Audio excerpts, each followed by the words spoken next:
Hello दोस्तों, मैं हूं निशान सिंह, आपका मेंटर्स, और आपका स्वागत है आपके अपने चैनल डिफेंस ट्यूटर में। तो आज की इस वीडियो में पढ़ने वाले हैं डी ब्रोगली कंसेप्ट के बारे में। समझेंगे हम कि डी ब्रोगली ने जो भी कंसेप्ट दिया था वेव के रिगार्डिंग, उन सभी चीज़ों को समझेंगे हम। हिल्सबर्ग अनसर्टेनिटी प्रिंसिपल को भी समझेंगे और यहाँ पे क्वांटम नंबर्स को समझेंगे। जितने भी टाइप्स ऑफ क्वांटम नंबर्स हैं, principal quantum, azimuthal quantum number और भी टाइप्स ऑफ क्वांटम नंबर्स हैं, उन सभी चीज़ों को हम समझेंगे। तो इस वीडियो में आप बने रहिए, इस वीडियो को पूरा देखिए ताकि आपको अच्छे से समझ सके। देखिए, आप जिस भी चैनल का वीडियो देखिए वहाँ से पूरा देखिए ताकि आपको कुछ वहाँ से नॉलेज सीख सके। इससे पिछले वाले वीडियो में हमने एटॉमिक नंबर, मास नंबर और different types of atomic species just as isotopes, isobars और आइसोटॉन्स, आइसो इलेक्ट्रॉनिक स्पीसीज, इन सभी चीज़ों के बारे में हमने बताया था, जो कि आप हमारे प्लेलिस्ट से देख सकते हैं। तो चलिए वीडियो को ज़्यादा देर न करते हुए स्टार्ट करते हैं। तो हमारा फर्स्ट कंसेप्ट है इस वीडियो का quantum mechanical model of atom. जो मैकेनिकल मॉडल दिया गया था क्वांटम के रिगार्डिंग, वो क्या थे। क्वांटम मैकेनिकल मॉडल में सबसे पहले जो हम इसमें समझेंगे, ये जो क्वांटम मैकेनिकल मॉडल है वो दो इम्पोर्टेंट कंसेप्ट पे बेस्ड है। किस पे? दो इम्पोर्टेंट कंसेप्ट पे बेस्ड है, जिसमें से पहला कंसेप्ट आपका है dual nature of material object. किसी भी मटेरियल ऑब्जेक्ट का डुअल नेचर, यानी डुअल नेचर कहने का मतलब particle as well as wave nature, ये सभी क्या है, इन सभी का इंपॉर्टेंस क्या है, क्या यूजेज है, इन सभी को हम आगे समझेंगे। तो चलिए दूसरा पॉइंट क्या है हमारा, और दूसरा प्रिंसिपल है हिल्सबर्ग अनसर्टेनिटी प्रिंसिपल। ये भी क्या है, इन सभी चीज़ों को हम आगे पढ़ेंगे। तो यही दोनों इंपॉर्टेंट कंसेप्ट पे क्वांटम मैकेनिकल मॉडल बेस्ड है। ठीक है, तो चलिए अपना फर्स्ट टॉपिक को पढ़ते हैं, इस क्वांटम मैकेनिकल मॉडल के dual nature of material objects. देखिए आप जो भी वीडियो देखिए पूरा ध्यान से देखिए, क्योंकि हम एक एक कंसेप्ट को अच्छे से समझा के अच्छे से तोड़ के बताते हैं। हो सकता है वीडियो थोड़ा बड़ा हो जाता हो, लेकिन हम एक भी चीज़ को छोड़ते नहीं हैं जाके जो कि आपको एग्जाम में आए। ठीक है, तो पूरा हमने एक एक कंसेप्ट को बताया, एक एक चैप्टर पे हमने 9 लेक्चर दिए हैं, 8 लेक्चर दिए हैं। आप इसे कारण पूरा वीडियो पे बने रहिए ताकि यहाँ से कुछ सीख सके। तो चलिए पहला पॉइंट है हमारा dual nature of material object.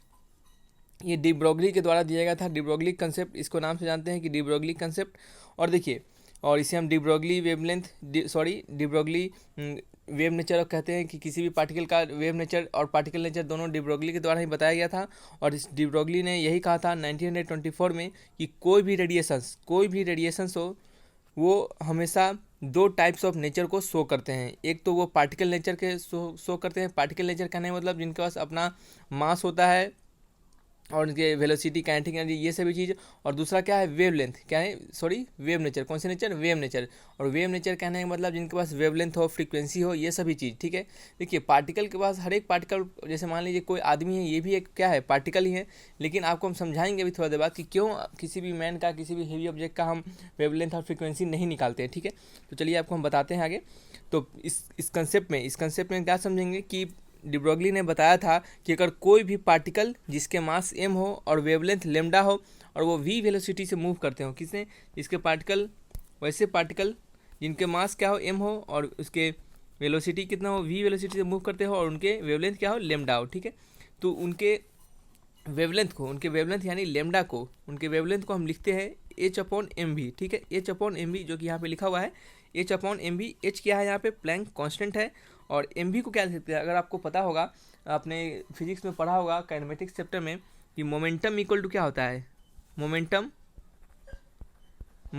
Equal to क्या होता है? मास इंटू वेलोसिटी। ठीक है, और इसको हम p से डिनोट करते थे, लीनियर मोमेंटम है ये। तो इसको क्या लिखे हम? mv को p लिखते हैं और इसको इक्वल हो जाता है h/p के, जहाँ पे h क्या है? प्लैंक कांस्टेंट है, p क्या है?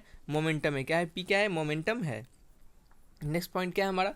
ये सिर्फ dual nature of material object de Broglie concept था। देखिए, आपको हम बताने वाले थे भी कि क्यों आदमी का, किसी भी हेवी ऑब्जेक्ट का हम वेवलेंथ को, फ्रीक्वेंसी के बारे में कंसीडर नहीं करते हैं, उसके बारे में बात नहीं करते हैं। देखिए, नीचे क्या है? मास है। ठीक है, नीचे क्या है? मास है।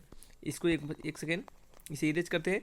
नीचे आपका मास दिया हुआ है। ठीक है, अगर कोई भी ऑब्जेक्ट, अगर कोई भी चीज़ अगर p/q के फॉर्म में, यानी ऊपर भी कोई नंबर है, h भी कोई नंबर है, m भी, मास वेलोसिटी दोनों को मिलाएंगे तो एक नंबर ही आएगा।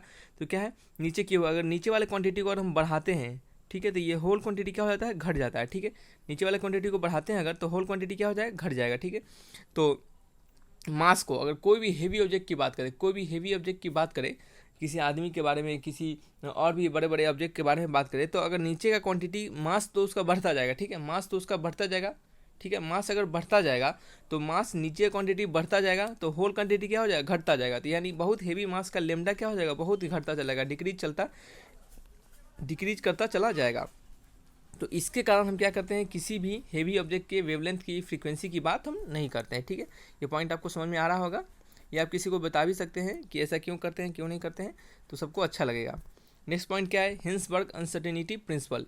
हिंसबर्ग ने 1927 में एक अपने थ्योरी को बताया था, एक प्रिंसिपल को दिया था। उन्होंने अपने प्रिंसिपल में बताया था कि किसी भी कहा था उन्होंने कि किसी भी ऑब्जेक्ट, किसी भी पार्टिकल, किसी भी माइक्रोस्कोपिक पार्टिकल, माइक्रो कहने का मतलब जिनके बहुत छोटे माइन्यूट पार्टिकल, ठीक है, माइन्यूट एकदम बहुत ही छोटे, तो किसी माइक्रोस्कोपिक पार्टिकल के पोजीशन यानी कहने का मतलब डिस्टेंस, उसके डिस्प्लेसमेंट और उनके मोमेंटम यानी एम इंटू भी, जिसको हम पी से डिनोट करते हैं, एम इंटू भी, उनके किसी भी माइन्यूट माइक्रोस्कोपिक पार्टिकल्स के पोजीशन और मोमेंटम के रिगार्डिंग वेलोसिटी है। क्यों वेलोसिटी यहाँ पे बोला जा रहा है और करके कि देखिए मास तो किसी भी पार्टिकल का कांस्टेंट ही रहेगा, वेरी तो वेलोसिटी ही करेगा, तो इसके कारण मोमेंटम वेरी करेगा। तो या फिर मोमेंटम लिखे या फिर हम वेलोसिटी लिखे। तो किसी भी माइक्रोस्कोपिक पार्टिकल्स के मोमेंटम और पोजीशंस को एक्यूरेटली मेजर नहीं किया जा सकता एट द सेम टाइम, यानी एट द सेम इंस्टेंट, एक ही साथ, एक ही क्षण में, ठीक है। एक ही क्षण में किसी भी माइक्रोस्कोपिक पार्टिकल्स के पोजीशन और मोमेंटम को कैलकुलेट एक्यूरेटली, यानी एकदम पूरा एब्सोल्यूट एक्यूरेटली, यानी कहने का मतलब कोई भी एरर, बिना एरर के हम उसे कैलकुलेट नहीं कर सकते, ठीक है। और इसके रिगार्डिंग उन्होंने मैथमेटिकली एक रिलेशन दिया था जहाँ पे उन्होंने delta x into delta P बताया था उन्होंने कि जो भी अगर हम एक्यूरेटली कैलकुलेट नहीं कर पाएंगे तो यानी मोमेंटम में और मास में, पोजीशन में, एक्स में, इसमें जरूर अगर एक्यूरेटली नहीं, किसी चीज़ को हम एक्यूरेटली नहीं ले पा रहा है, यानी उसमें कुछ कमियां रहेगी, उसमें कुछ डिफेक्ट रहेगा, तो इसी डिफेक्ट को हम इसमें फिजिक्स की भाषा में, अपने साइंस की भाषा में ईरर कहते हैं। तो उनमें कुछ ईरर होगा, तो उस ईरर का यानी जो एक्स ईरर है या पोजीशन का ईरर है, और हम अगर उसके मोमेंटम के ईरर, जो भी उसमें ईरर एक्यूरेसी नहीं आया, उसमें जो कुछ ईरर हुआ, जो भी ईरर आएंगे वो ईरर के, मोमेंटम के ईरर और पोजीशन के ईरर को अगर हम प्रोडक्ट करें तो वो इक्वल होता है किसके, h/4 पाई के। किसके इक्वल होता है, h/4 पाई के। जहाँ पे एक्स क्या है, अनसर्टेनिटी इन पोजीशन, यानी वही आप कह सकते हैं ईरर इन पोजीशन और error in momentum. Delta p क्या है, error in momentum. Next point क्या है, आपको पता है कि P equal to m into v होता है, लीनियर मोमेंटम का formula. Momentum equal to mass into velocity. अगर हम किसी में, अगर कुछ P में, यानी अगर मोमेंटम में कुछ, अगर डेल्टा कहने का मतलब स्मॉल होता है, स्मॉल ईरर को दिखाने के लिए डेल्टा एक्स अगर लिखा रहे तो डेल्टा एक्स कहने का मतलब एक्स में क्या है, कुछ ईरर है, ठीक है। तो देखिए, तो अगर हम मोमेंटम में ईरर करते हैं, क्या करते हैं, मोमेंटम में अगर हम ईरर दिखाते हैं, P equal to m into v, अगर मोमेंटम में कुछ ईरर है, ठीक है, तो डेल्टा एम इंटू भी, ठीक है, यानी इधर भी डेल्टा, इसमें भी कुछ ईरर आएगा। तो देखिए मास तो किसी का, मास में तो ईरर आ नहीं सकता है, क्यों, क्योंकि मास तो सभी पार्टिकल का कांस्टेंट ही रहता है। तो मास बाहर आ गया, वेरिएबल मास होते हैं नो डाउट, लेकिन जनरली सभी मास कांस्टेंट ही होते हैं। देखिए तो क्या हो गया, मास तो बाहर आ गया, तो सिर्फ जो आपका ईरर है वो किस में होगा, वेलोसिटी में होगा। क्या होगा, किस में होगा, वेलोसिटी में सिर्फ ईरर होगा, ठीक है। तो क्या होगा, एम इंटू डेल्टा भी, एम इंटू क्या हो गया, डेल्टा भी हो गया, मार्कर नहीं काम कर रहा है, सॉरी, एम इंटू क्या हो गया, डेल्टा भी हो गया, ठीक है। एम इंटू क्या हो गया, डेल्टा भी, एम इंटू डेल्टा भी, ठीक है। तो डेल्टा भी में क्या आ गया, आपका ईरर आ गया, किस में आ गया ईरर, डेल्टा भी में ईरर आ गया। तो आप मोमेंटम के ईरर को क्या लिख सकते हैं, एम इंटू डेल्टा भी लिख सकते हैं। तो आपका जो डेल्टा एक्स इंटू जो रिलेशन था, delta x into delta p equal to h/, क्या था, 4 पाई था, ठीक है। उसी तरह आप डेल्टा एक्स के जगह पे क्या लिख दीजिएगा, डेल्टा एक्स के जगह पे आप लिख दीजिएगा एम इंटू डेल्टा भी, एम इंटू डेल्टा भी, सॉरी डेल्टा पी के जगह पे लिखेंगे हम एम इंटू डेल्टा भी। क्यों, क्योंकि डेल्टा पी इक्वल है एम इंटू डेल्टा भी के, तो डेल्टा पी के जगह पे एम इंटू डेल्टा भी, और इसके जगह पे डेल्टा एक्स इक्वल हो जाएगा किसके, देखिए greater than equal to sign करने का मतलब ये ईरर हमेशा बड़ा होता है किसके, h/4 पाई के, या फिर इक्वल होता है, ये किसके बड़ा और बराबर हो गया, h/4 पाई के। और यही आप m को अगर नीचे डालते हैं तो क्या होगा, delta v into delta x equal to h/4 pi. यहाँ से एक और रिलेशन आता है, एक ये रिलेशन, ये सेकेंड रिलेशन है, और ये था आपका क्या है, एक फर्स्ट रिलेशन था, ठीक है। तो इस दोनों को आप याद कर सकते हैं।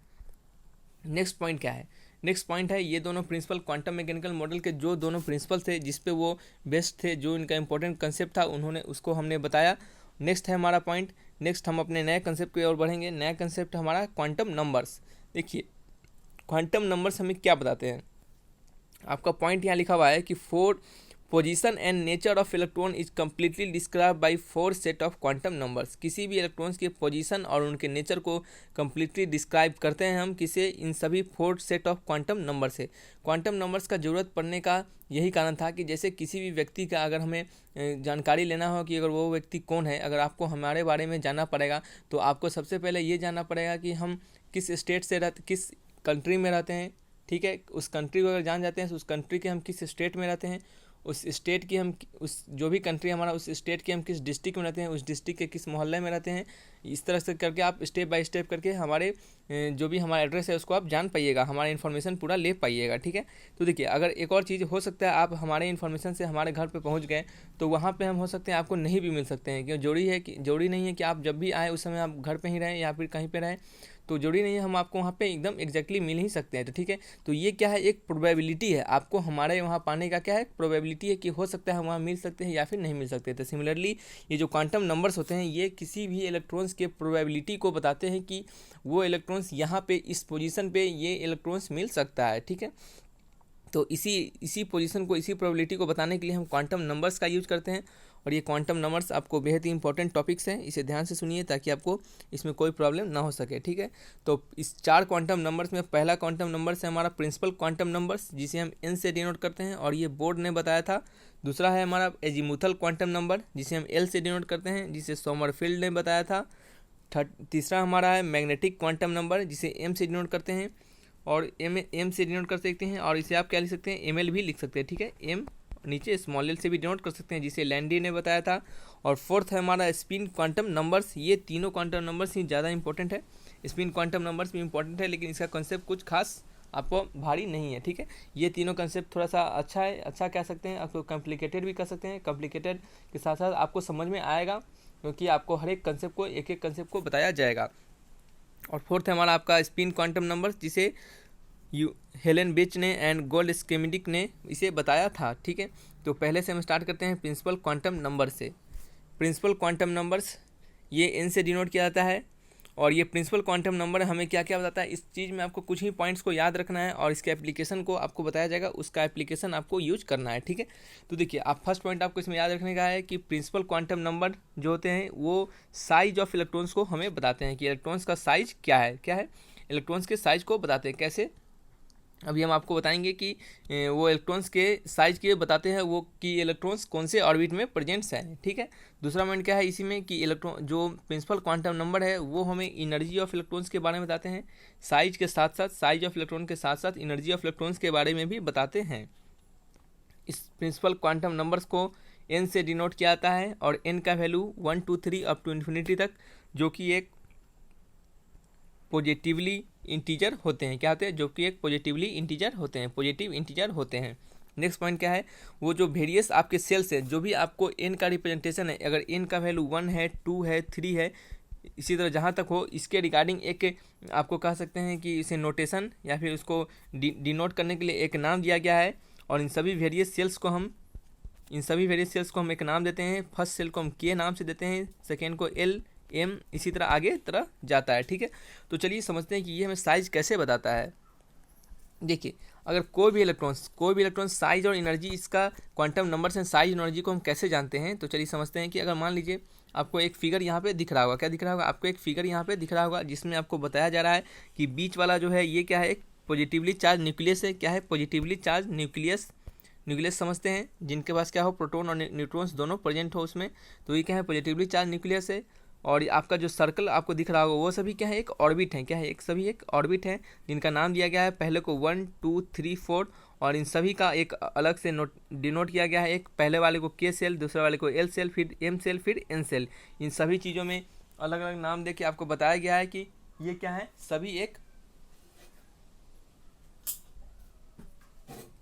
सेकेंड दोस्त, चलिए थोड़ा सा कुछ प्रॉब्लम आ गया था। तो चलिए समझते हैं क्या कि ये जो आपका 1 2 3 4 है, ये सभी क्या है, एक सेल्स है, ये क्या है, एक सभी सेल्स है जिनका नाम दिया गया है, पहले वाले को के सेल्स, दूसरे वाले को एल सेल, तीसरे वाले को एम सेल, और चौथे वाले को एन सेल्स। इसी तरह अप टू आगे इन्फिनिटी तक जाता है, इसी तरह अप टू आगे तक जाता रहता है।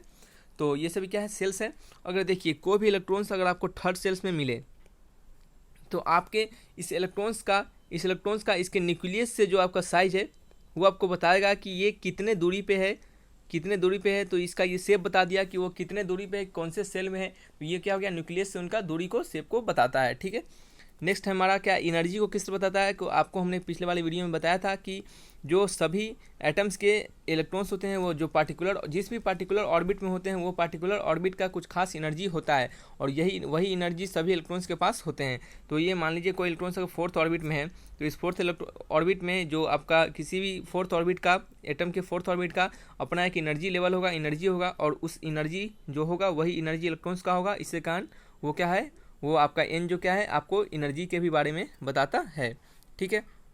नेक्स्ट पॉइंट क्या है कि maximum number of electrons, maximum number of electrons in any orbit is 2n²। क्या है, maximum number of electrons in any orbit is 2n², ठीक है।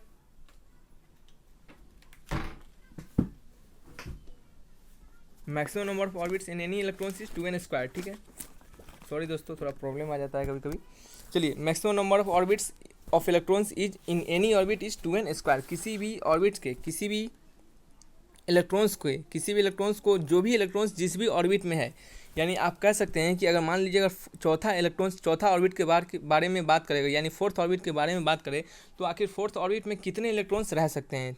अगर आपके घर है, कोई भी घर है, कोई भी होटल है, तो आपको पता होगा ना कि उसके मैनेजर को, उसके मालिक को, कि इस होटल में कितने लोग ठहर सकते हैं, कितने लोग का इंतजाम किया जा सकता है। तो सिमिलरली यही बताया जा रहा है कि जो भी आपके सेल्स होते हैं उसमें कितने इलेक्ट्रॉन्स रह सकते हैं, तीसरे सेल में कितने इलेक्ट्रॉन रह सकते हैं, चौथे सेल में कितने इलेक्ट्रॉन रह सकते हैं। इसी तरह उसके रिगार्डिंग एक फार्मूला दिया गया है कि maximum number of electrons in any orbit is 2n², ठीक है, जहाँ पे n क्या है आपका प्रिंसिपल क्वांटम नंबर। तो चलिए समझते हैं के सेल यानी फर्स्ट ऑर्बिट के लिए,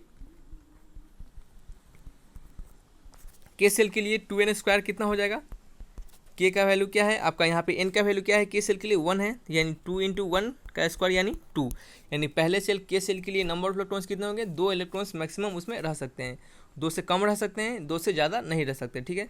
सेकेंड हमारा क्या है, के बाद क्या होगा एल सेल, इसमें कितने होंगे 2n² यानी 2 × 2 का स्क्वायर, यानी कितने होंगे बताइए, 2 × 4 यानी 8 सेल, ठीक है। कितने हो गए 2 × 4 यानी 8 इलेक्ट्रॉन्स, ठीक है। तो सेकेंड वाले सेल में कितने इलेक्ट्रॉन रह सकते हैं, 8 इलेक्ट्रॉन रह सकते हैं, ठीक है। नेक्स्ट हमारा क्या है, थर्ड में हमारा क्या है, बताइए एम सेल क्या है, एम सेल का कितने नंबर इलेक्ट्रॉन से 3 है, यानी 2 × 3 का स्क्वायर, यानी बताइए 2 × 9 यानी 18 इलेक्ट्रॉन्स, ठीक है। तो मैक्सिमम पहले वाले सेल में 2 इलेक्ट्रॉन्स रह सकते हैं, दूसरे वाले सेल में 8 इलेक्ट्रॉन रह सकते हैं, तीसरे वाले सेल में 18 इलेक्ट्रॉन्स, इस तरह 2, 8, 18, 18, 32 इस टाइप से चले जाते हैं, ठीक है। आप करके देख लीजिएगा, आपको आ जाएगा, ठीक है। तो चलिए, ये था आपको पॉइंट्स, इसको समझना भी था। बहुत लोग इसे रट लेते हैं, आपको हम रट के नहीं, आपको हमने कंसेप्ट के साथ समझाया है ताकि आपको एग्जाम में अच्छे से याद रह सके, ठीक है। चलिए नेक्स्ट पॉइंट को समझते हैं। नेक्स्ट हमारा क्या है, ये प्रिंसिपल क्वांटम नंबर्स था। अब दूसरा हमारा एजीमुथल क्वांटम नंबर्स, जिसे कि एल से डिनोट करते हैं, जो कि समरफील्ड के द्वारा बताया गया था, ठीक है।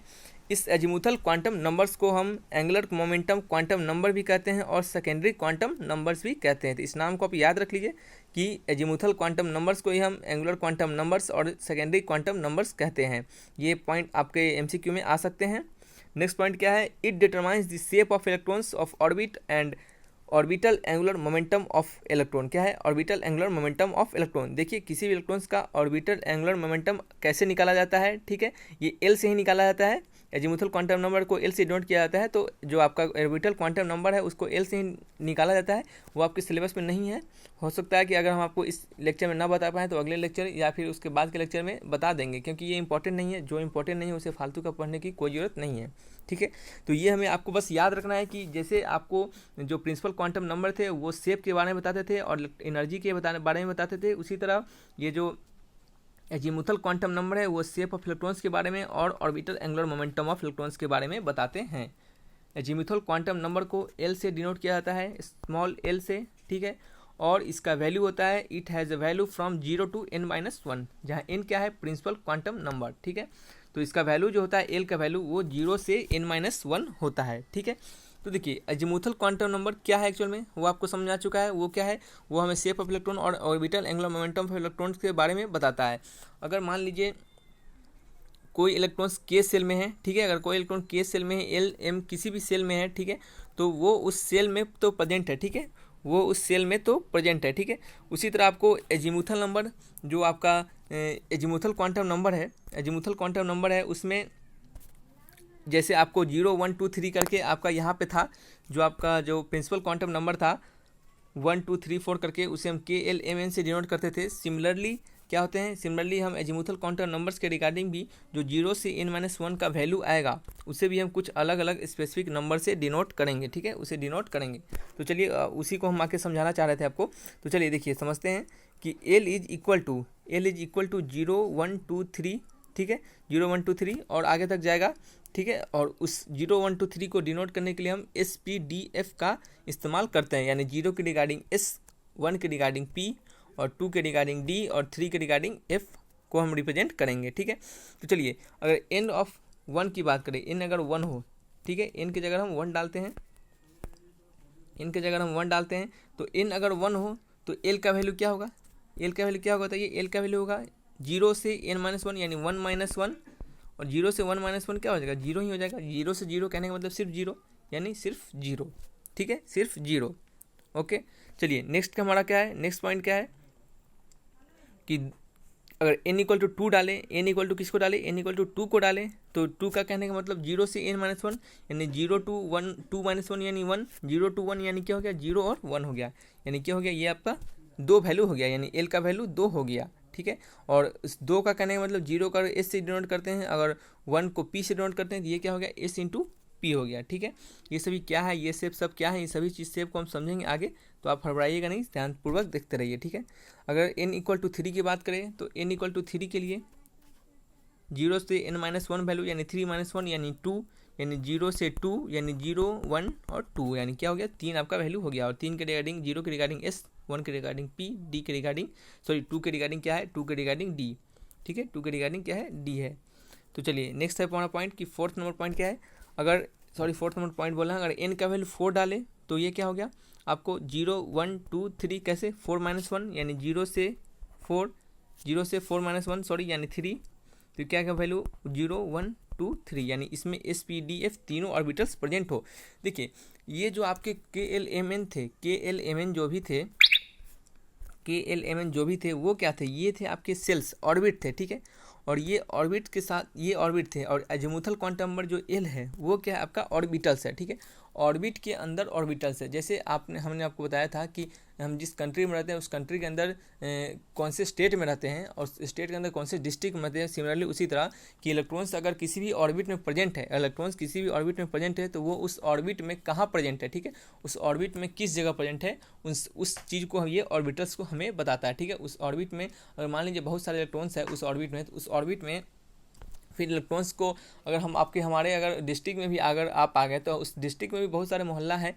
सिमिलरली उस इलेक्ट्रॉन्स के अगर ऑर्बिट में आप चले गए तो उस ऑर्बिट में भी और बहुत सारे जगह हैं, उस सभी जगह में कहाँ प्रेजेंट है, इसके लिए यहाँ पे आपको SPDF ऑर्बिटल्स के बारे में बताया गया था। और उसे सब ऑर्बिट भी के नाम से भी जानते हैं, किसे जानते हैं, सबसेल या फिर सब ऑर्बिट के नाम से भी जानते हैं, ऑर्बिट के अंदर सब ऑर्बिट, ठीक है। नेक्स्ट पॉइंट क्या है हमारा, मैग्नेटिक क्वांटम नंबर्स। देखिए ये जो भी आपको चीज़ बताया जा रहा है इस सभी के रिगार्डिंग आपको लास्ट में आपको कुछ क्वेश्चन भी करवाया जाएगा, ताकि आपको वहाँ से अच्छे से समझ में आ पाएगा इसका एप्लीकेशन क्या है, ठीक है। इस पॉइंट को समझते चलिए। मैग्नेटिक, देखिए एक बार वीडियो अगर आपको थोड़ा सा समझ में ना आ पाए, हो सकता है पहले बार कंसेप्ट पढ़ रहे होंगे तो आपको प्रॉब्लम होगा, अगर ना आ पाए तो आप क्या कीजिए दूसरी बार इसे देखिए, तीसरी बार देखिए, आपको अच्छे से समझ में आ जाएगा, ठीक है। नेक्स्ट पॉइंट क्या है हमारा तीसरा number point, magnetic quantum number जिसे M से डिनोट किया जाता है और जिसे लैंडे ने बताया था। देखिए ये क्या है, it determine the direction of orientation. देखिए ये हमें बेसिकली क्या बताता है कि जो आपका ये हमें ओरिएंटेशंस के बारे में बताता है, ठीक है। वो दोनों आपको जो प्रिंसिपल थे quantum number azimuthal quantum number, वो हमें शेप के बारे में बताते थे, ठीक है। ये हमें ओरिएंटेशंस के बारे में बताता है। अगर ठीक है, अगर के सेल में इलेक्ट्रॉन प्रेजेंट है, उस के सेल में भी अगर मान लीजिए SPD इसी तरह किसी में प्रेजेंट होगा, और उसमें भी प्रेजेंट है, अगर S में ही मान लीजिए अगर S में ही प्रेजेंट है या फिर P में ही प्रेजेंट है, तो उस P में भी किस डायरेक्शन में वो प्रेजेंट है, किस ओरिएंटेशन में वो, जैसे किसी भी चीज़ का ओरिएंटेशन कहने मतलब वो किस डायरेक्शन में है, ओरिएंटेशन नॉर्थ साउथ में है, ईस्ट में है, वेस्ट में है, इस टाइप से वो किस डायरेक्शन में प्रेजेंट है, उसका प्रोबेबिलिटी। अगर हमारे घर आते हैं तो आप हमें लोग भी कहते हैं वो अगर उसका घर दक्षिण की तरफ है, अगर नॉर्थ साउथ की किसी भी एक तरफ है मान लीजिए, तो वहाँ पे हमारे पानी की मतलब मौजूद होने की क्षमता बहुत ज़्यादा है, वहाँ पे मौजूद होने की चांसेस बहुत ज़्यादा होते हैं, ठीक है। उसी तरह सिमिलरली वो ओरिएंटेशंस इसके लिए बताया जाता है कि ये ओरिएंटेशंस ये डायरेक्शंस को बताता है कि इलेक्ट्रॉन्स किस डायरेक्शन में ज़्यादातर पाए जा सकते हैं, ठीक है। तो ये मैग्नेटिक क्वांटम नंबर्स हमें डायरेक्शंस के बारे में बताता है, और इसका वैल्यू होता है -L से क्या होता है, -L से 0 और 0 टू +L क्या होता है, -L से 0 और 0 टू +L। तो चलिए, और इसके जितने भी आपको टोटल नंबर्स ऑफ डायरेक्शन किसी भी ऑर्बिट, किसी भी सब ऑर्बिट के एल क्या है, एल क्या है बताइए, सब ऑर्बिट है, यही है सब ऑर्बिट, आपको समझ में आ रहा होगा। एजीमुथल क्वांटम नंबर क्या है, एजीमुथल क्वांटम नंबर ही क्या है, आपके एल है। तो ये आपको बताएगा कि आपको ये आपका जो एल है उसमें कितने, एक एल में यानी एल का वैल्यू अगर 0 हो तो अगर 0 में कितने ओरिएंटेशन हो सकते हैं, यानी इस सेल में कितने ओरिएंटेशन, इस सेल में जो कोई इलेक्ट्रॉन्स प्रेजेंट है तो वो कितने तरीके से रह सकते हैं, इसी तरह पी सेल में प्रेजेंट है तो कितने तरीके से रह सकते हैं। तो चलिए, उसको निकालने का फॉर्मूला होता है 12+1 वैल्यू। क्या है 12+1 वैल्यू, 12+1 वैल्यू क्या है, चलिए इसको समझते हैं। देखिए, पहला है हमारा एंगुलर मोमेंटम क्वांटम नंबर, जिसको एल से डिनोट किया जाता है, एंगुलर मोमेंटम क्वांटम नंबर, वही जिसे एजीमुथल क्वांटम नंबर कहते हैं। और दूसरा क्या है, नंबर ऑफ ऑर्बिटल्स कितने, इसमें कितने ऑर्बिटल्स प्रेजेंट हो सकते हैं, इस सेल सब सेल में कितने ऑर्बिटल्स प्रेजेंट हो सकते हैं। जैसे कि के सेल में कितने इलेक्ट्रॉन्स प्रेजेंट थे वो हमने निकाला था, उसी तरह इस सेल में कितने ऑर्बिटल्स प्रेजेंट हो सकते हैं। तो इस सेल में नंबर ऑफ ऑर्बिटल्स निकालने का तरीका है 12+1। एल का वैल्यू क्या है इसके लिए, इस सबसेल के लिए एल का वैल्यू क्या है, यानी एल को अगर हम 0 से डिनोट करते हैं, देखिए 0 अगर होगा तो क्या होगा, उसे हम इस ऑर्बिटल कहेंगे, ठीक है। एल का वैल्यू एल इक्वल टू अगर 0 तो उसे हम इस सेल कहेंगे, ठीक है, इस कहेंगे, इस सेल से आपको इस ऑर्बिटल से इस सबसेल से आपको उसको रिप्रेजेंट करेंगे, ठीक है। तो 0 में इस सबसेल होगा, ठीक है, 0 का मतलब इस सबसेल, एल का वैल्यू अगर 0 है तो इस सबसेल को बताएगा। तो इस एल के जगह पे 0 के जो आपका एल का वैल्यू 0 है उस 0 को इस जगह पे डाल देंगे, ठीक है, इस एल के जगह पे हम डाल देंगे। तो इस 0 के जगह पे डालते हैं, इस एल के जगह पे, तो 2 × 0+1 यानी 1, यानी कितने नंबर ऑफ ऑर्बिटल्स प्रेजेंट हो गए, 1 ऑर्बिटल प्रेजेंट है। और वो 1 ऑर्बिटल्स क्या होंगे इसे भी समझना होता है, ठीक है। वो क्या होंगे बताइए, उसे आपको हमने अभी बताया था, क्या बताया था कि -L से +L, यानी 0 से -L से 0, 0 से +L, -0 से 0 +0, इसका कोई मतलब नहीं निकलता, यानी सिंपल एक 0, ठीक है, सिंपल एक 0, यानी ये क्या हो गया, 0 हो गए, ठीक है, क्या हो गया, 0 हो गए। देखिए, ये सभी जो 0 है, -1, 0, +1, इन सभी चीज़ों के रिगार्डिंग एक नाम भी दिया गया है, उन सभी चीज़ों को आपको हम आगे समझाएंगे। आपके सिलेबस से ये जो नाम है वो आपके सिलेबस में नहीं पढ़ना है, लेकिन आपको फिर भी थोड़ा सा जानकारी के लिए हम बता देंगे, ठीक है। उसके फिगर से रिलेटेड क्वेश्चंस कुछ आ सकते हैं तो आपको हम समझाएंगे जस्ट इसके बाद, ठीक है। चलिए, अगर पी सेल की बात करें, पी सब सेल्स की बात करें, सेल नहीं है, पी सब सेल है, पी सब सेल की बात करें तो एल का वैल्यू क्या होगा, 1 होगा, और अगर 2 × एल के जगह पे 1 डालेंगे तो 2 × 1 + 1 यानी 3 हो जाएगा। उसी तरह वो 3 कैसे होगा बताइए, वो 3 कैसे होगा, देखिए बताते हैं आपको कैसे होगा। वो 3 कैसे होगा, देखिए, माइनस क्या है यहाँ पे, एल के जगह पे डालना है, एल के जगह पे 1 है, यानी -1 से 0, 0 से +1, और -1 से 0 कितना नंबर हुए, -1 और 0 हो गया, और +1 कितना हो गया, +1 हो गया, यानी क्या हो गया, 3 हो गया, -1, 0, +1। इसी तरह डी सबसेल के लिए एल का वैल्यू क्या है, एल का वैल्यू 2 है, तो यहाँ पे 2 डालेंगे, 2 × 4 + 1 5 हो गया, 5 की जगह पे क्या डालेंगे, -5 की जगह पे क्या डालेंगे, यहाँ पे एल का वैल्यू क्या है 2, यानी -2 से 0, 0 से क्या होगा +2, यानी -2 -1 0, इसका क्या हो जाएगा +1 +2, यानी क्या कितने हो गए, ये 3 हो गए, ये क्या हो जाएंगे 2 5 हो गए, ठीक है। तो यहाँ पे 5 है, नंबर ऑफ ऑर्बिटल्स क्या है 5 है। इसी तरह 3 के लिए एफ सबसेट के लिए 3 हो गया एल का वैल्यू, यहाँ पे 3 डालेंगे, 3 × 2 = 6 + 1 7, और यहाँ कितने हो गए, -3 से +3, -3 -2 -1 0 +1 +2 +3, ठीक है। ये समझना था मैग्नेटिक क्वांटम नंबर्स में। इसके एप्लीकेशंस को, इसके कुछ एग्जांपल्स को जब हम आपको बताएंगे तो आपको पूरा कहानी यहाँ का समझ में आ जाएगा। चलिए, कुछ शेप ऑफ ऑर्बिटल्स के बारे में बात करते हैं। देखिए, ये जो आपका जो 1 है, एल का वैल्यू जो इस सबसेल के लिए नंबर ऑफ ऑर्बिटल्स जो 1 है, और वो 1 क्या है, 0 है, ठीक है, वो क्या है 1 क्या है, वो 0 है, ठीक है, वह क्या है 0, यानी 0 कहने का मतलब ये जो 0 बता रहा है, +, -1 -1 0 +1, यानी जो 3 बता रहा है, 1 बता रहा है, 3 बता रहा है, 5, ये 7 जो बता रहा है, ये क्या बता रहा है, ये आपको बेसिकली ओरिएंटेशंस के बारे में बता रहा है कि उस सबसेल में जो इलेक्ट्रॉन्स प्रेजेंट है उनके ओरिएंटेशन कितने हो सकते हैं। तो 0 सबसेल में, यानी इस सबसेल में, इस सब सेल में L इक्वल टू 0 में, यानी कहने का मतलब इस सब सेल में नंबर ऑफ ओरिएंटेशन कितने तरीके से हो सकते हैं, एक तरीके से हो सकते हैं, यानी उनको किसी भी तरीके से रखें उसके ओरिएंटेशन एक ही रहेंगे, किसी भी डायरेक्शन में उसे घुमा के रखें, ठीक है। तो इसी आपको समझना है, ठीक है। पी में कितने हैं, 3 ओरिएंटेशन से हो सकते हैं, 3 तरीके से उसको घुमा के उसके डायरेक्शन को सजा के रख सकते हैं। उसी तरह डी सब सेल में 5 तरीके से रख सकते हैं, 3 में एफ सब सेल में 7 तरीके से रख सकते हैं। चलिए इसको समझते हैं कि इस सब सेल में हम 0 तरीका कहने का मतलब, 0 कहने का मतलब एक तरीका से रख सकते हैं। तो देखिए ये क्या है, इसका जो शेप होता है इस ऑर्बिटल का, यही इसका रीजन है क्यों एक तरीके से, कि इसका जो शेप होता है इस ऑर्बिटल का वो क्या है, एक स्फेरिकल शेप है। क्या है, एक स्फेरिकल शेप है, ठीक है। तो जो स्फेरिकल शेप होता है, किसी भी स्फीयर को आप किसी भी डायरेक्शन में घुमा कर रख दें, north south east west, north east south west, किसी भी डायरेक्शन में रख दें, वो हमेशा एक ही जैसा दिखेगा, ठीक है। और आप बॉल को किसी भी डायरेक्शन में रखते हैं तो वो, एक बॉल को अगर इधर रखते हैं किसी भी डायरेक्शन सामने रखते हैं तो वो क्या होता है, बॉल क्या आपको नारंगी दिखता है, कुछ ऐसा तो कुछ दिखता नहीं, वो बॉल ही दिखेगा। अगर उसको किसी भी एंगल पे घुमा करके, किसी भी एंगल घुमा करके आपको एक ही तरीके से वो दिखेगा, एक ही जैसा दिखेगा, ठीक है, एक ही जैसा दिखेगा, ठीक है ना। आपको ऐसा दिखेगा कि वो फ्रंट व्यू दिख रहा है, बैक व्यू दिख रहा है, साइड व्यू दिख रहा है, ऐसा कुछ नहीं, एक टाइप से आपको हमेशा हर डायरेक्शन में दिखेगा। नहीं, इसका क्या हो गया, इसका मतलब हो गया शेप ऑफ इस ऑर्बिटल का ओरिएंटेशन क्या है, 1 है, क्योंकि उसका शेप जो क्या है स्फेरिकल शेप है।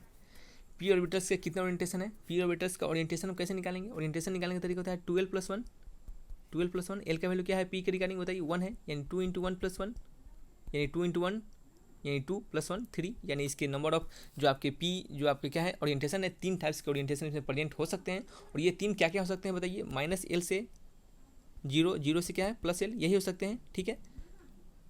-L से +0, -L से 0, 0 से +L, L का वैल्यू क्या है, पी के रिगार्डिंग 1 है, यानी -1 से 0 क्या है +1, यानी 3 यही हो गए, -1 0 +1 यही तीनों हो गए। तो ये क्या हो गया, शेप ऑफ पी ऑर्बिटल्स। और ये क्या क्या ओरिएंटेशन है, देखिए पहला ओरिएंटेशन को हम डिनोट करते हैं px से, जो कि p के ये जो आपका लोब दिख रहा होगा, ये जो लोब दिख रहा होगा, देखिए जैसे आप इस ऑर्बिटल्स को हम इसका नाम देते हैं स्फेरिकल सेल, उसी तरह पी ऑर्बिटल्स का ये जो आपको लोब दिख रहा है, ये दोनों, ये इसको क्या कहते हैं, डंबल कहते हैं, क्या कहते हैं, इसे डंबल कहते हैं। और डी सेल जो होता है, डी ऑर्बिटल्स, इसमें 2 लोब दिख रहा होगा, तो इसे नाम दिया गया साइंटिस्ट के द्वारा, हमने नाम नहीं रखा है, हमने मेरा नाम भी कोई दूसरा ही लोग रखे, हमने मम्मी पापा हमने रखा है, आपके नाम भी आपके मम्मी पापा नहीं रखे होंगे। सिमिलरली इसका भी नाम कोई साइंटिस्ट नहीं रखा है, ये खुद से नहीं रख लिया है। तो क्या है कि ये जो आपका जो सेल है, ये क्या है होंगे, ये एक सेल के किसके डिजाइन में, ये डमरू टाइप के, इसी कारण इसका नाम रखा गया है डम्बल शेप। और इसमें 2 डमरू टाइप के, इसी कारण इसका नाम रखा गया है डबल डम्बल शेप। तो ये तीनों ओरिएंटेशन क्या है पी ऑर्बिटल्स का, पहला है px, दूसरा है py और तीसरा क्या है pz। क्यों px py, ये जो डंबल है आपको x डायरेक्शन में दिख रहा होगा, py का y डायरेक्शन में दिख रहा होगा, pz का z डायरेक्शन में दिख रहा होगा, इसी कारण इसका 3 ओरिएंटेशन यही होते हैं px py pz। Next point क्या है, shape of D orbitals. D orbitals के शेप क्या होते हैं, जैसे आपके px py pz हैं, इसी तरह डी के क्या है, एक yz है, आपका जो आपको ओरिएंटेशन दिख रहा होगा ये एक yz डायरेक्शन में दिख रहा होगा। दूसरा क्या है xy है, ये क्या है आपको xy डायरेक्शन में दिख रहा है, क्या है एक xy डायरेक्शन में दिख रहा होगा।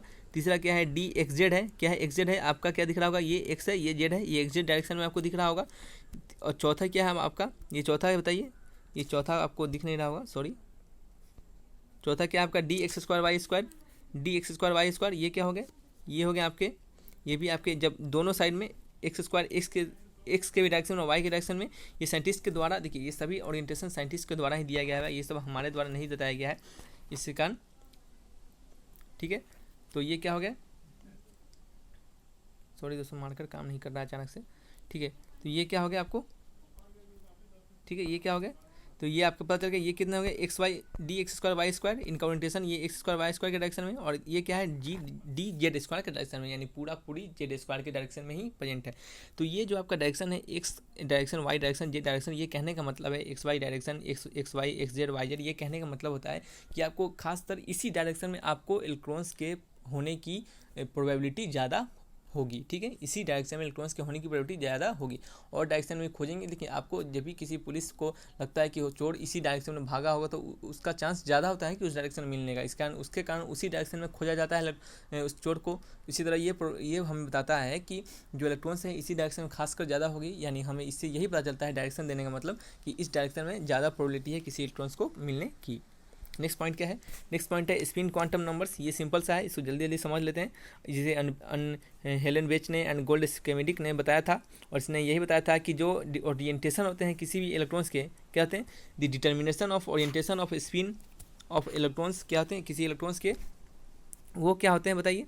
The determination of orientation off spin off electrons, किसी भी इलेक्ट्रॉन्स के डिटर्मिनेशन होते हैं वो दो तरह से होते हैं। क्या होते हैं, इट हैज़ टू वैल्यू, जो कि इसके क्या होते हैं, दो वैल्यू होते हैं। कितने वैल्यू होते हैं, दो वैल्यू ही होते हैं, ठीक है। ये दोनों वैल्यू क्या क्या होते हैं, ये दोनों वैल्यू क्या क्या होते हैं, या तो वो क्या हो सकते हैं, या तो उसके माइनस हाफ हो सकते हैं या फिर उसके प्लस हाफ हो सकते हैं। ऐसे नाम दिया गया है माइनस हाफ प्लस हाफ। और ये कहने का मतलब होता है कि माइनस हाफ कहने का मतलब एंटी क्लॉकवाइज डायरेक्शन में, और प्लस हाफ कहने का मतलब क्लॉकवाइज डायरेक्शन में। या तो वो फिर क्लॉकवाइज डायरेक्शन में हो सकते हैं, या फिर क्या हो सकते हैं, वो एंटी क्लॉकवाइज डायरेक्शन में हो सकते हैं, ठीक है। चलिए इसी बात को समझना था। ये क्या होते हैं, माइनस हाफ होते हैं या फिर प्लस हाफ होते हैं, और इसके कहाँ एप्लीकेशन है वो आपको हम समझा देंगे आगे, तो इसमें ज़्यादा दिमाग नहीं देना है। नेक्स्ट पॉइंट क्या है हमारा, चलिए ये क्या है, SPDF, ये हमें क्या बता रहा है, इस बता रहा है यानी इसके क्या है, ये जो आपके जीरो क्या बता रहा है, ये जीरो बता रहे हैं आपके उसके मैग्नेटिक क्वांटम नंबर्स को। किसे बता रहे हैं, मैग्नेटिक क्वांटम नंबर्स को। उसमें इसमें सॉरी इसमें कितने ऐसे भरे जा सकते हैं, ठीक है। ये इसको बता रहा है हमें कि जो आपके जो मैग्नेटिक क्वांटम नंबर है 3 है, PX PY PZ, जैसे P में होते हैं PX PY PZ, इसी तरह S में क्या हो, ये सिर्फ एक ही प्रेजेंट होते हैं, ठीक है। ये सिर्फ क्या होते हैं, एक ही प्रेजेंट होते हैं, ठीक है, एक ही प्रेजेंट होते हैं। और एक में क्या होते हैं, एक सेकेंड सॉरी दोस्तों, ठीक है। चलिए तो ये क्या, ये हमें बता रहे हैं कि इस हमें जीरो बता रहा है। ये कहने का मतलब यहाँ पे एक हमारा इसमें दो इलेक्ट्रॉन्स रह सकते हैं, या फिर एक ऊपर की ओर, यानी जो आपके ये थे स्पिन क्वांटम नंबर, इसको जो आपका प्लस हाफ होते हैं उसको आप ऐसे दिखा सकते हैं ऊपर की ओर, एक को आप नीचे की ओर दिखा सकते हैं, ठीक है। यानी एक को आप ऊपर की ओर दिखा सकते हैं, एक को आप क्या कर सकते हैं, नीचे की ओर दिखा सकते हैं, ठीक है। तो एक और चीज़ समझिए कि जो आपके इस इलेक्ट्रॉन होते हैं, क्या होते हैं, इस इलेक्ट्रॉन्स, एक जो आपका ये जो बक्सा आपको दिख रहा होगा, ये एक मैग्नेटिक क्वांटम नंबर्स जो आपको दिख रहा होगा, इसमें आप दो इलेक्ट्रॉन्स को रख सकते हैं, ठीक है। ये क्या कर रहा है, आपको टू वैल्यू ही आपको रखा जा सकता है, ठीक है। ये दो वैल्यू को आप रख सकते हैं, या तो आप क्लॉकवाइज वैल्यू रख सकते हैं या फिर एंटी क्लॉकवाइज वैल्यू रख सकते हैं, ठीक है। तो यानी कहने का मतलब इसमें दो आपको इलेक्ट्रॉन्स को रख सकते हैं, ठीक है। इसमें इस ऑर्बिटल्स में कितने, दो इलेक्ट्रॉन्स को आप अच्छे से रख सकते हैं। तो यहाँ पे कितना होगा, या तो एक ऊपर की होगा या तो एक फिर नीचे की ओर होगा, ठीक है। इस तरह इसमें क्या होगा, इसमें 3 है तो इसके रिगार्डिंग कितने रख सकते हैं, दो दो दो कहेंगे, 2 2 4 2 6, इसमें 6 इलेक्ट्रॉन्स को रख सकते हैं, इसमें 2 इलेक्ट्रॉन्स को रख सकते हैं। ये इसी के लिए बताया, समझाने के लिए रखा गया है कि इसको आप याद कर लीजिए। ये आपके जब भी हम इलेक्ट्रॉनिक कॉन्फ़िगरेशंस को समझेंगे उस समय आपको ये काम आएगा, ठीक है। तो इसमें कितने इलेक्ट्रॉन्स रख सकते हैं, 2 इलेक्ट्रॉन्स रख सकते हैं। P में 6 इलेक्ट्रॉन रख सकते हैं। D में कितने रख सकते हैं, 2 2 4 2 6 2 8 2 10 इलेक्ट्रॉन रख सकते हैं। F में कितने रख सकते हैं, 2 2 4 2 6 2 8 2 10 2 12 13 14, यानी 14 इलेक्ट्रॉन्स रह सकते हैं, ठीक है। और किस तरह से रहेंगे, एक ऊपर एक नीचे, ठीक है, एक ऊपर और एक नीचे रहेंगे, ठीक है। तो चलिए एक नेक्स्ट एग्जांपल आपको देते हैं। अभी हम एक एग्जांपल आपको भी हम बताएंगे, उस एग्जांपल में आपको समझाएंगे। जैसे बोरोन की बात करें, बोरोन 2p1, ऊपर कहने 1 के लिखने का मतलब ये क्या है, एक इलेक्ट्रॉन्स को बता रहा है। 2p1 कहने का मतलब बोरोन्स के दूसरे सेल में उनके p ऑर्बिटल्स में एक इलेक्ट्रॉन है, ठीक है। तो p ऑर्बिटल्स को दिखाने का तरीका क्या है, जिसमें 3 ओरिएंटेशन होते हैं p ऑर्बिटल्स के, -1 0 +1, यानी ये क्या है, जिसके नाम दिया गया, अलग अलग नाम दिया गया है, px py और pz जो नाम दिया गया था, यही इसी के लिए नाम दिया गया था। तो इसके एक इलेक्ट्रॉन्स है, ठीक है, इसके क्या है, एक इलेक्ट्रॉन्स है, ठीक है। तो इसे हम क्या लिख दिए, सिंपली एक लिख दिए, क्या लिख दिए, सिंपली एक लिख दिए, ऊपर की ओर एक लिख दिए। इसी तरह कार्बन में 2p2 है, यानी इसमें कार्बन के दूसरे सेल में p सब सेल में, दूसरे सेल में p सब सेल में 2 इलेक्ट्रॉन्स है, यानी 2 को किस तरह लिखे हम, 1 2 सिंपली लिख दिए, ठीक है। और एक और बात जानिए जो कि आगे आपको हम बताएंगे, हो सकता है इसमें है कि नहीं, हम देख लेते हैं एक बार, ठीक है। देखिए आपको क्या बताना था हमें, चलिए ठीक है। देखिए तो इसमें क्या है, आपका 1 और 2 इलेक्ट्रॉन्स रखा गया। इसी तरह नाइट्रोजन के 2p में दूसरे सेल के p सब सेल में कितने 3 इलेक्ट्रॉन है, तो 1 2 3 रखा जाएगा, ठीक है। सिंपली एक एक करके रखाएगा। देखिए आप ऐसा कभी नहीं कर सकते। अगर इसी बॉक्स को अगर हम एक और तरीके से आपको समझाए, ये आपको हम अगले लेक्चर में समझाने वाले थे, लेकिन यहाँ पे आपको उसको थोड़ा सा एक रिव्यू, थोड़ा सा व्यू देना चाहते हैं, बस छोटा सा शॉर्ट में आपको। तो देखिए ये क्या हो गया, अगर यहाँ पे अगर हम आपको बताया था कि एक में आप 2 रख सकते हैं, एक ऊपर की ओर एक नीचे की ओर, 2 इलेक्ट्रॉन्स को रख सकते हैं, ठीक है। तो आप सोच रहे हैं कि इसी में क्यों ना 2 को रख दें, इसमें आप सोच रहे हैं ऐसा क्यों ना कर देते हैं, ऐसा कर देते हैं, क्या दिक्कत है, खाली रह जाएगा, कोई दिक्कत नहीं। लेकिन नहीं, एक ये रूल है, आगे जब आप पढ़िएगा तो इसके रिगार्डिंग एक रूल है, क्या रूल है कि इसका नाम है Hund's rule of maximum multiplicity. इस रूल में यही बताया जाता है कि किसी भी एक सिंगल आप जो सबसेल में भर रहे हैं, इस सबसेल के ये जो आपके मोमेंटम जो आपके हैं एंगुलर ये स्पिन मैग्नेटिक क्वांटम नंबर, ये जो p x p y p z हैं, आप किसी भी में एक में आप जब तक टोटल नहीं भर देते हैं, जितने आपके इलेक्ट्रॉन्स प्रेजेंट हैं उन सभी में कम से कम एटलीस्ट एक इलेक्ट्रॉन भरे होने चाहिए, ठीक है। तभी दोबारा पेयरिंग स्टार्ट होता है, यानी पेयरिंग तभी स्टार्ट होता है जब आपके सभी जो आपके ऑर्बिटल्स प्रेजेंट हो वो सभी क्या हो, भरे हो, क्या हो, वो सभी भरे हो।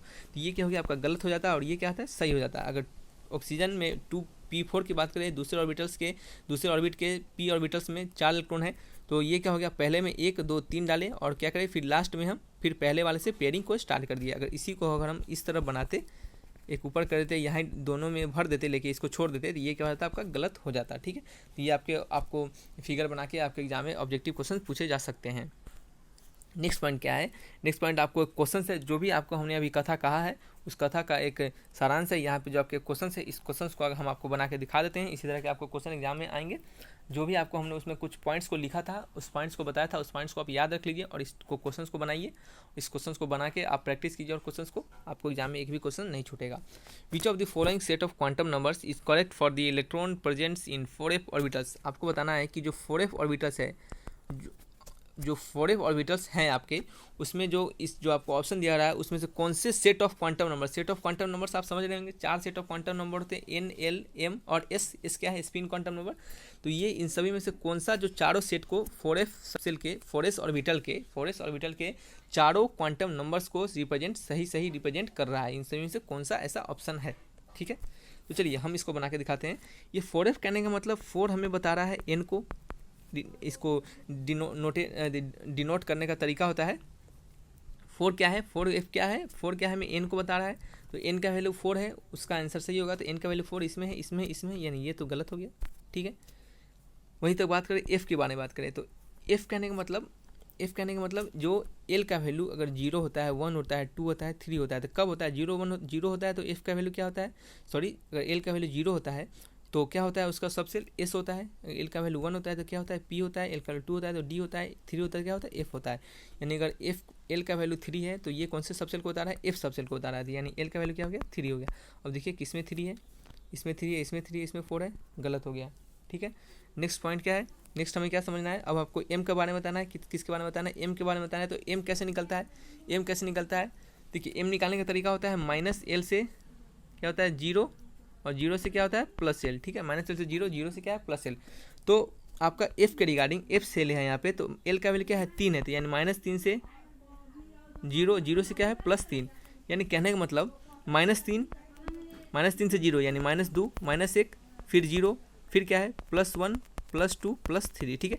और ये इसमें से कोई भी m का वैल्यू आपके ऑप्शन में दिए हैं वही m का वैल्यू सही होगा। बताइए कौन से ऑप्शन में -3 -1 -2 0 +1 +2 +3 कौन से किसमें से ये आपके ऑप्शन में किस ऑप्शन में आपको ये सब दिख रहे हैं।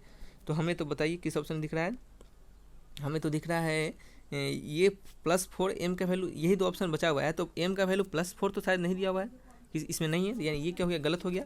तो आपका आंसर क्या हो गया, ऑप्शन नंबर सी हो गया, यानी ऑप्शन नंबर 3 आंसर आपका सही हो गया। यानी अगर एस क्या है, एस आप प्लस दीजिए माइनस दीजिए कोई फर्क नहीं पड़ता है। आप देखिए दो ही इलेक्ट्रॉन्स है, आप पहले वाले इलेक्ट्रॉन्स को एंटी क्लॉक वाइज में रखिए या फिर क्लॉक वाइज में रखिए, इससे कोई फर्क नहीं पड़ता है, ठीक है। आप कुछ भी तरीके से प्लस या माइनस कुछ भी लिख सकते हैं, ठीक है। प्लस माइनस दोनों दिया हो, ठीक है, प्लस दिया हो, एक दिया हो, प्लस -2 प्लस 1/2 -1/2, इसमें से कोई भी एक दिया हो आप उसको सही मान सकते हैं, ठीक है। चलिए नेक्स्ट है हमारा क्या, कि इसमें क्या समझना था आपको, कि समझना था इससे n का वैल्यू 4 है, l का वैल्यू क्या है, f दिया हुआ तो l का वैल्यू 3 है। उस 3 में जो आपका m का वैल्यू किस तरह से निकलता है, -l से +l का, यानी -3 0 +3 3, ये जो आपका है ये हो गया। और इसका वैल्यू क्या हो गया, प्लस दिया हो या फिर -2 दिया हो, +1/2 दिया हो या फिर -1/2 दिया हो, दोनों ही सही है। ऑप्शन नंबर सी क्या हो गया, सही हो गया। आपको पता चल गया कैसे इसको निकालिएगा। उसी तरह आपको अगर एग्जाम्पल देते हैं, अगर आपको होमवर्क में देते हैं, बताइएगा 5f 2d 3p और 5s, ठीक है, 5s, ठीक है। इसके आपको क्या बताना है, 4 सेट ऑफ क्वांटम नंबर्स को, जो आपको हमने ये जो आपको ऑप्शन में ये जो आपका आंसर बताया है, इसी को आपको बताना है, इस चारों के रिगार्डिंग किसके 5s 5f 2d और 3p, इस चारों को रिगार्डिंग आपको बताना है कि 4 सेट ऑफ क्वांटम नंबर्स क्या होंगे, n का वैल्यू, l का वैल्यू, m का वैल्यू, इसका वैल्यू क्या होगा। जो भी होगा आप कमेंट बॉक्स में जरूर लिखिएगा ताकि हमें पता चले कि हमारे पढ़ाने के बच्चे अच्छे से पढ़ रहे हैं, उनको समझ में भी आ रहा है। नेक्स्ट पॉइंट क्या है, एक नेक्स्ट में भी आपका क्वेश्चन है 5F वाला, तो हम शायद क्वेश्चन करवा ही दिए यहाँ पे। चलिए एक आपका क्वेश्चन फिर बच गया आपको। इसमें आपको पूछा जा रहा है कि for electrons in A 5F atomic orbital give all possible values of quantum numbers, यानी वही जो आप क्वेश्चन दिए हैं, आपको इसमें n का वैल्यू बताना है, l का वैल्यू बताना है, m का वैल्यू बताना है, मार्कर नहीं चल रहा है, m का वैल्यू बताना है और s का वैल्यू बताना है। ठीक है, s का वैल्यू बताना है।